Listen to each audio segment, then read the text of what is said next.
What's up, guys? Welcome back to the TCG Scripts podcast. I'm Oscar, and with the usual dudes, Colin and Joey. What's up? It's like,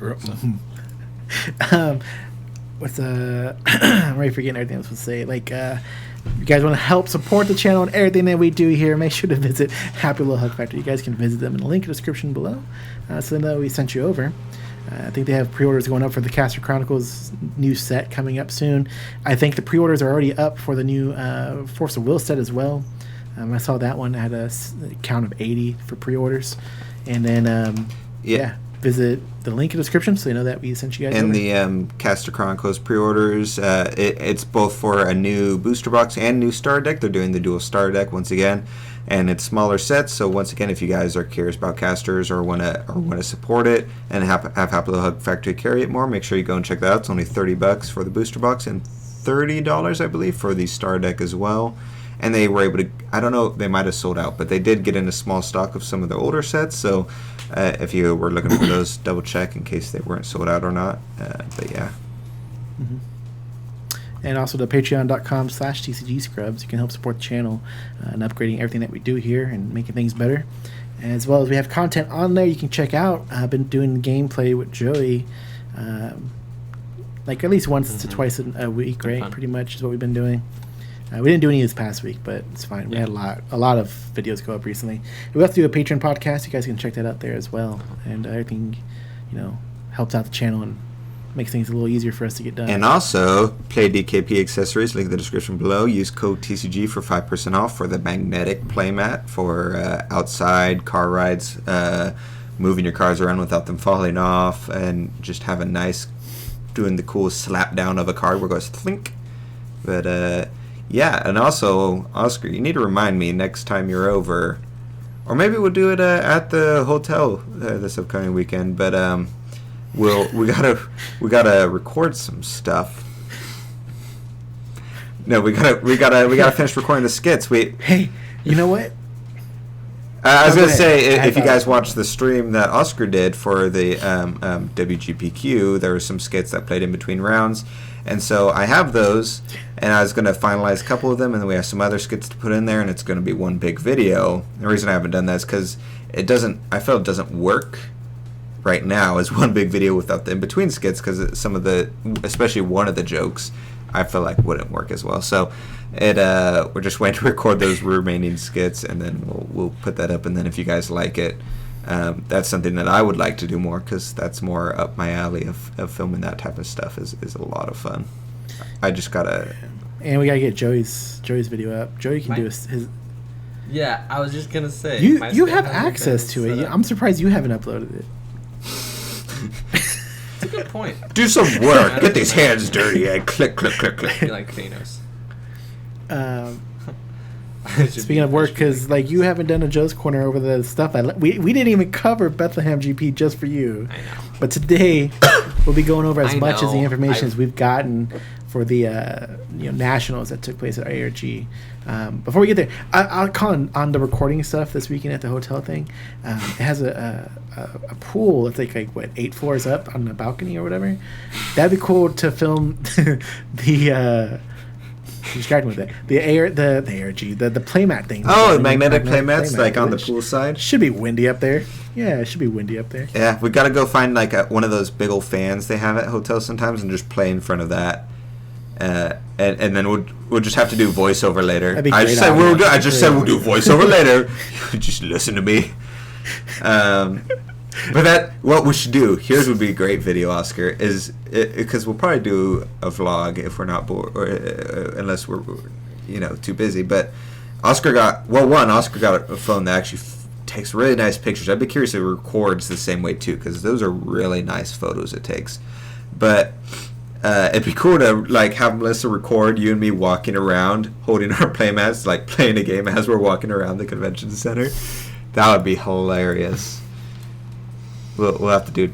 We'll throw a picture up of you playing cards earlier today, right here. So. If you guys don't know, yeah, look at that camera quality. How it actually has depth of field, fuzzing around me and stuff like that. It's nice. But if you guys don't know what we're talking about, Oscar and I are going to be at RTX this weekend. So if you guys are there, let us know so we can say hi. Our local shop, Mothership, is the one that's going to be running the board game section there. So we're going to drop by there and see if we can't get some people together to play some Force of Will or maybe some other games, that some deck builders or maybe something else we got lying around. So maybe we'll bring our Argent Saga stuff if you guys want to try that out. Yeah, just comment below in the video if you're listening to the audio version. If you can tweet us or just message us on Discord, all that works, and we'll know. But to the main part of the podcast, we're going to go over the ARG Nationals that took place over the weekend. I think there was about 26 players in total who attended for the Force of Will part of this, and we have very limited information.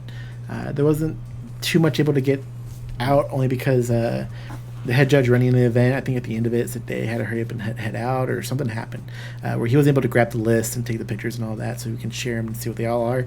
We did contact, I think, like 6 of the 8 players trying to get their lists, so we can start sharing those on the website and things like that, so everybody gets some information. The top 8 was after Swiss, and then they went ahead and just cut for top 8 beyond that. But in no order, and I'll look up the order here in a second, but there was 2 Brunhild, 2 Keurig, 2 Gil, a Hanzo, and a Lucifer. Yeah, so that's a pretty decent spread on the surface, as far as like the ruler spread is actually almost like perfect as far as the ruler spread goes. Yeah. Mm-hmm. My only issue is like as Oscar had well, I was waiting for Oscar to build up to that. He sent us this. Yeah, well, like, and I figured like jumping off of it's a nice ruler spread, but the Brunhild, Lucifer, and Hanzo decks were all so I was gonna say Layla alter combos. That's why I worded it like that on the surface, the ruler spread. So were both Brunhild decks alter combos? So let me go over it now. I actually have the actual listings from 1st through 8th after Swiss. And it was Gil, a green-black alter Hanzo, a Lucy aggro, which is a note from Cal below that says that he or she had in the sideboard the alter combo and never sided it in. Oh. And then Gil is 4th place, black-white alter Brunhild, Keurig, black-white alter Brunhild, and then Keurig.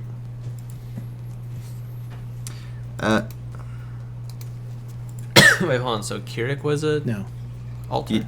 You worded that weird then. You worded that weird. Like okay, I said black, Gil white, for 4th, and then the black-white alter Brunhild, Okay. Keurig, black-white alter Brunhild, Keurig. Okay. So Got it. that's pretty interesting that Lucifer that didn't was really that was ever kinda side into that and wasn't maining it either. So that's kind of cool. Yeah. I'd be interested in like what kind of black red build, like aggro build Lucifer? it was. Yeah. Yeah, because it does like I'm imagining if it's just something like really simple, like oh hey it's the Joan of Arc and and combos and that kind of stuff, or if it's something Completely off it. like different, some combo of Well, we'll see if we can get a hold of this. this person as well. I reached out to everybody else, except for the names that didn't look familiar immediately, but we can probably find these 2 second, 3rd place guys and see if we can get their list. Hey, if you guys are listening and want to message us and you play 2nd or 3rd or even anything in top 8, it'd be great so we can get all the lists together and maybe put them on our website and let everybody kind of have somewhere to reference to, because we've only had 2 events take place. One was Bethlehem, which was like the weekend after the release of the set, and then this one, so it's not too much like I guess data to go off of just yet. And I know there's a lot of people really interested in seeing these. I know we already were familiar with Gil. One of our locals is playtesting Gil right now, so we've been doing a lot of like matches against it with like Brunhild and Lucifer and Pandas is put it against, but it's a tough deck. It's tough. Yeah, it's really hard to get around. Well, yeah, because it's good. Well, like, that's how I was so interested in how Bethlehem didn't have any guild, like hardly had any guilds. We never saw a lot on stream. Like the top 8 there were no guilds. It was like nobody was even playing it, and then so I'm wondering if like people brewing it are like, wait, no, Gil's still good. I think He's there was still fine. gills at the event. It was just I don't think they did very well. Like there was one or two, if I remember correctly. I remember the actual number, but exactly. Yeah, and that's like the cool part about like the whole unknown. I think unknown meta when you get a new set release is not everybody knows what's going to be the good one, and some people will default to something new because it's new as opposed to going to say Gil. So that's probably why there wasn't as many Gil players on that first tournament. Yeah, and so Gil, it makes sense that it would rise up a little bit as well, because if people are expecting the alter combo a lot, one of the good combos for that is Gil, or counters to that, because not only does it run a similar ramp style, not similar, but like it runs ramp as well, but it's also able to do things like run Lorites and cycle the Lorites, which is really good at countering some of the like devastating effects that come with the alter combo, especially the enter effects as well as the addition itself.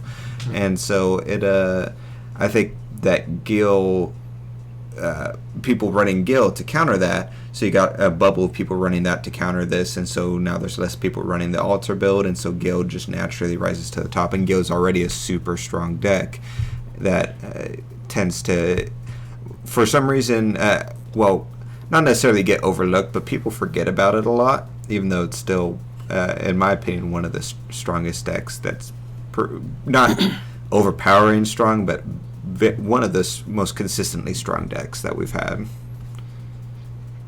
Like, yeah. Go. What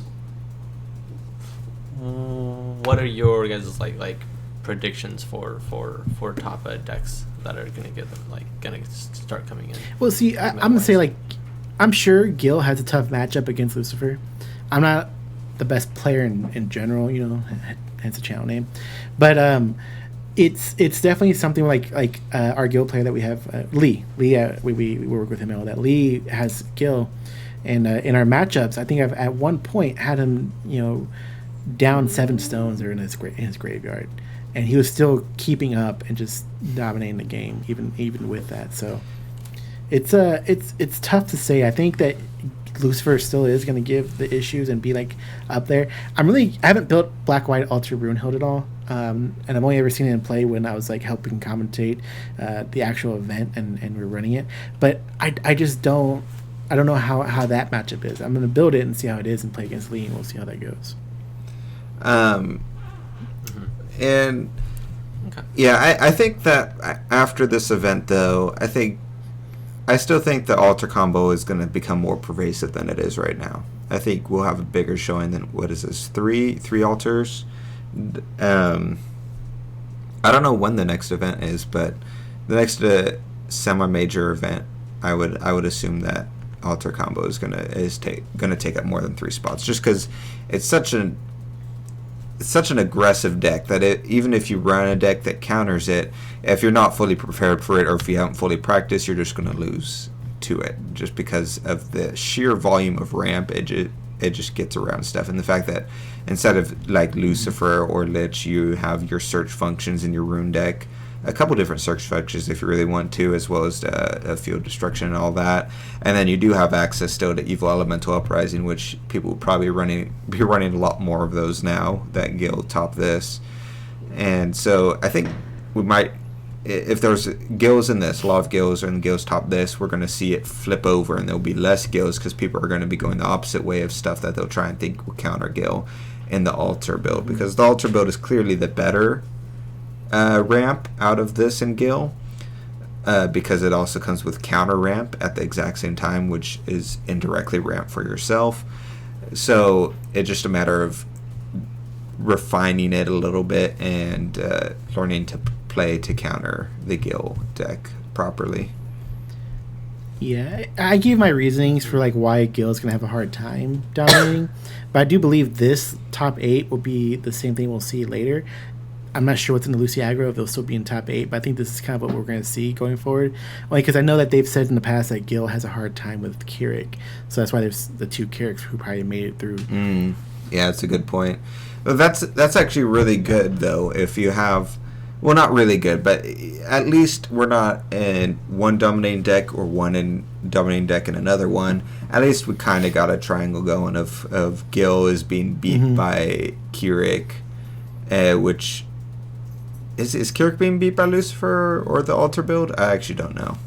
I'd assume it's a triangle. I don't know. We were talking about that earlier, like because Kirik can run off like 2 to 3 stones easily. Yeah. So if it's getting its stones destroyed, it's not hugely threatened from that. So yeah, it's just not judgmenting is the only thing, but it doesn't need to. But so not a perfect triangle. It's sort of like a weird misshapen triangle, like one of those weird like super flat triangles that's at like 5 degrees or whatever, a 5-degree angle. It's one of those. But no, I'd be curious. Is there any other events that I'm aware of? I mean, and is it in August? I think it is. Like before the new set comes out, I think there is one in Arizona at Jesse James Comics. So that's another month away. I'm not sure what's happening internationally. I'll have to look that up. Okay. And I know that Mexico took place between this and Bethlehem, but I don't recall seeing any results from that. I didn't look too into it either. I remember saving a post from Facebook and never following up with it, but we have that to go off of. I mean, if I can find it, but I think they may have just replicated what was in Bethlehem, and I'm not sure what happened to that. I would be curious to see, or I'm not curious. It will kind of suck though, because we'll have if that's true, then we have that event and all that. It'll after the new set comes out, there won't be any events until the next set. So unless something pops up, there's probably a good chance maybe like Games and Geek will end up hosting something, which would be pretty awesome. But they had a something K the other day. I remember seeing that. But Joey, I have 2 questions for you guys. One question is actually for Joey. What's your answer to the question you asked us right now about what's gonna top what you said wasn't a top 8 going forward, right? Yeah. So here was my thinking about it, and like I've been mulling this over and stuff. I think the altar builds are so like interesting in the way that they like you like get them off and what your game plan is, like destroying their stones and stuff, and it's such like a decisively dominating game plan, and like what the deck does is just like crazy strong. Like stone destruction is something that we had seen with like Captain Hook kind of, and like we haven't really you see it in Magic a lot, and so it's such a strong game plan for a deck. But my thinking about it right now, and the way I kind of have been my approach to it is like you put so much effort and resources into sacrificing your altar. Like if that gets countered by Lucifer, then they're down a whole lot of resources. The altar didn't go off, and they might not have a very large hand size, but they also have like 6 or 7 stones on top of you. So it's this weird dichotomy of like the altar deck is still going to ramp up with with Layla. Like Layla is still such like she's kind of, for me, she's the linchpin. Like getting a cool 5-star is great, getting a lot of stuff is great, but having those like 5 and 6 stones before your opponent has like 2 or 3 is like the strongest part of it. Which the altar is still super strong, but yeah, she pushes over. Yeah, that altar is ridiculously strong. I don't know. I don't think it's that strong if you didn't have Layla. Like using like your skeletons and using your like undeath and power of immortality, but then if your altar gets countered, then I've said this before. It's passive effect. Like not even the I'm ignoring the banish effect. The passive effect is super good because it's able to work both. You're able to stop stuff if your opponent swings into your resonator with and it's only resonator in your field, and it's the Abra Azuki or whatever, and they stack drain 4 times. In response, you banish it after they've already gotten rid of the counters, and they get nothing. Same thing works with Spear of the Valkyrie. Same thing works with a couple other combos that are reliant on them actually destroying your resonator in order to get an effect. Well, and other things as well. So it works on that front, and then in addition to that, you're able to banish resonators, especially things like the skeletons that pop off tokens, in order to build up the counters and eventually banish it to guarantee that you'll get a resonator. And if you don't, you're forcing them to use a cancel on that, in which case you've already gotten more than 50% of the benefit off of it, which is the banishment effects. I think that banishment effect is crazy good inside of especially Force of Will with how its functions work. Yeah. I mean, I think it's an alright effect. I think obviously the effect of getting 5 cost, 6 cost from your deck is like the game winner. But if that gets canceled, they still have put a tremendous amount of resources into getting that combo off. And if it stopped without their backup what stones, resources like did they put have in? like a really low hand count. They've used they're probably going to be doing like 1 or 2 or 3 skeletons. The actual altar is a card, and they've used like 3 out of their 5 rune decks, like because they're probably searching for it. They're like, if they use Undeath and they use Power of Immortality, like that's 2 rune deck cards. That's one skeleton, which is fair, and then that's your it's basically like a 4-card combo. You're looking at this the wrong way. Without Layla, you're still thinking of, you're like, take Layla out and this card is still the center of the deck and the deck is built around this. No, obviously without Layla the deck is no longer built around this card, but it's still a card that's going to be in all the dark decks that you're going to play. You're not going to search it out. You're not going to dedicate a crap ton of resources. It's going to sit there on the side, much like the Orchid edition, and it's going to just gather counters when it needs to, and eventually it'll pop up if it's relevant. But I think without Layla, it's no longer the linchpin of the deck. The deck's no longer built around it, but it is a good solid staple in all dark decks, I think. That's fine, but then it's still not that strong. Like, then it's just a good card. Like, it's as good as a Steamer. It's as good as like a Warazuki. Like, it's like, that's the other thing, because it gives you also banish effects for cards that you want to go to the graveyard, like Athenia and other cards like that. If you put on the field and you either want the effect or you want a quick cast, essentially. Like, say, I can't think of the top of my head, but for example, well, no, this is a good example actually.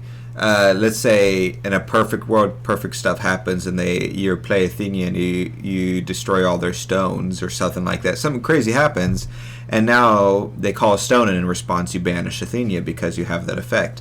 Or in the previous format with Heavenbound Pheasant, when it goes to the graveyard, your opponent discards a card. You could use that as a way to cheat in quick cast discard inside of your deck and stuff. So it also works with card abilities that you want to use but have trouble because your opponent doesn't want to destroy it and stuff like that. So you have a route to destroy cards that you want. Right. But again, I still just think I agree. That's what I'm saying. A strong card, like, but again, like, the whole, like, 90% of that, or like 80% of that deck is just built around ulting it and getting, or sacrificing it and getting Athenia to destroy stones. Like, nobody was even playing the 4-cost rune that destroyed a stone, in the Lucifer decks, because they didn't like it. No, Colin was running them in Adam decks, not in Lucifer decks. He's in Lucifer decks. But my point is that nobody was running this, even though we had it for a while, because it didn't do anything. Like, we also had Athenia, and like, I think did Athenia come out with the Sacrificial Altar set, or was she the set before? Okay, yeah. So it's like nobody was playing that because you get a banishment. But then all of a sudden you start getting a card that. Mm-hmm. Yeah, so I want to play my 5 cost. Yeah, for 5 costs. Yeah, no, I saw it destroying more. 2 stones. No, I saw it more as they were easier to get because of Altar. They're able to get the counters and be like, I'm gonna go look for an Athenia and put her in a play. That might be part of it, but yeah, the only reason people are playing the 4-cost card Stone Destruction is because they have all this mana to activate it now, and it's this super early, instead of like a turn 4 rune that doesn't really do a whole lot because like they don't really care that much about getting their stone destroyed at that point. It's like a turn 2 Stone Destruction. Well, see, I would disagree because a turn 5 or a turn 6 double or triple Stone Destruction is still going to be felt, especially against certain decks with that banishment effect. But yeah. It'd be interesting to to play decks, to play like alter decks and stuff, and craft them. The part that kind of sucks. I mean, maybe not. We'll see how the format turns out, but like we don't even have to like hypothesize about that because it's not like Layla's never going to get banned, so it's always going to be in the format. So, it's just one of those things that'll be there. One interesting thing to think about, by the way, I was thinking about this. I was like, man, because you were talking about stone destruction. It's technically possible, especially with Runed Earth, but even with Runed Earth out of the picture, if you're running a playset of Athenia, to destroy all 10 of your opponent's stones, which would be hilarious. So let me ask you guys, like looking at the top 8, are you okay with seeing what made top 8? Is there anything you're disappointed with seeing top 8? And are you good with the ruler diversity in top 8? Yeah, I'm pretty fine with it. I don't know. It's been the usual suspects for a long while. Obviously their decks have changed, which is the good part. Like we only have 10 rulers, and of those 10 rulers, only 5 of them, 10 new 6 rulers. of them are actually, 10 new rulers, professional worthy. New rulers. So like those have just been popping up, So I'm pretty okay with it. I think, it's interesting that Keurig has been able to last the entire like, I guess after getting his sealed ability is when he actually started like, topping. Yeah, and see, he's it's sort of a topping. good and bad thing. I think that we're still seeing Keurig. It's cool that the old rulers are still relevant, because that was one thing a lot of people were like, which I never agreed with this, but a lot of people were like, oh yeah, all the old rulers are irrelevant. They're never going to come back again because rune decks are super strong. And I always disagreed with that. And this is proof of it, because 4 out of the 8 spots, so literally half of these are old rulers. But it's also kind of sucks that half of them are old rulers, especially the same 2, Keurig and Gale, because if you notice, there's Keurig in here, there's 2 red decks in here, and neither of them are either of the 2 new rulers. Isis and Fuji, I don't think they've ever seen a top 8 this entire run, and she might have seen one, and it might have been but I would say that's a fluke if it was. But they definitely should. There's no reason Isis should not have been strong enough to get in here with how she. It's a red deck that has access to 5 guaranteed cards instead of an aggro deck. That's like ridiculously good. That's one of the reasons that Keurig became good. Like you said, with his unsealed ability, was a way to semi-guarantee some cards you needed. She 100% guaranteed some cards you would need, but all the cards are crap, and all the support for her is not good enough. Not crap. They're good, but they're not, as good as Keurig. Not Keurig good. And I think that's one of the most disappointing things from this set is not that Keurig should have been pushed out completely, but 100% Keurig should have been sharing the spotlight with at minimum Isis this entire time, which I find disappointing. Mm-hmm. Pretty much all of the red cards that we've gotten have not seen even Sandstorm at all. Like the blue machines have seen play. The green stuff has seen. I was like, oh, Sandstorm, that makes sense, because they released a bunch of in the star decks a bunch of 200 defense good cards. And I was like, oh, that's a good balance. And then from that point on, everything else had 300 and more defense. And I was like, oh, okay, I don't know what the point of this was. Yeah. And even then, like one of the red cards that is not even getting played in a red deck, and it's like Ushua is being played in a Lucifer deck, so it's like getting cheated out. So yeah, dude, Ushua's so that's great. I'll say, I personally like Ushua, like sacrificing altar to play Ushua way more than it's crazy. I played Joey, and it's like when I have nothing to respond with, and he's gonna go off on his thing. It's like Skeleton Horde, and all these tricks with Skeleton Hordes, and he gets his counters and then just sacks it, and he's just searching out that Ushua to start swinging in. It's tough. Mm-hmm. It's way fun. Tough to deal with. But I think that's kind of all we have for tonight, unless you guys want to add anything else. It's a short podcast this week. Kind of have a headache and was running short this week, but Yeah, let us know what you guys think, though, of the alter combo and well, the meta in general, what you guys are hoping to see, and your thoughts. Do you think alter combo is too strong, or is it just right? It just you need to run the correct decks to counter it. Obviously, if you're not running green or another alter deck or something like that, you might have a little bit of trouble with it, but I think Brunhild alter combo is probably where this is going to all gravitate towards, personally. Yeah. I'd be interested in testing that out and seeing how that goes. I also want to make sure point out one other thing is, like, we've been seeing a lot of spoiler art recently, which has been pretty cool, and we saw one I think today of Kaguya, so it means that Kaguya is coming back. I thought it was pretty neat. And then beyond that, it releases in August. I think it's second or third week of August. I'm expecting in 2 to 3 weeks, that some point around there is like maybe we can start getting spoilers, which would be pretty cool.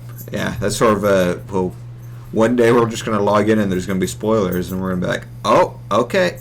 And then the next day there'll be one spoiler, and we'll be like, all right, we don't know how to do this, but we'll figure it out, and it's going to be a ride. I think we'll just do weekly spoilers, but unless they wait till we'll 2 weeks before pre-release and just release like 5 spoilers a day, and in which case we'll do daily.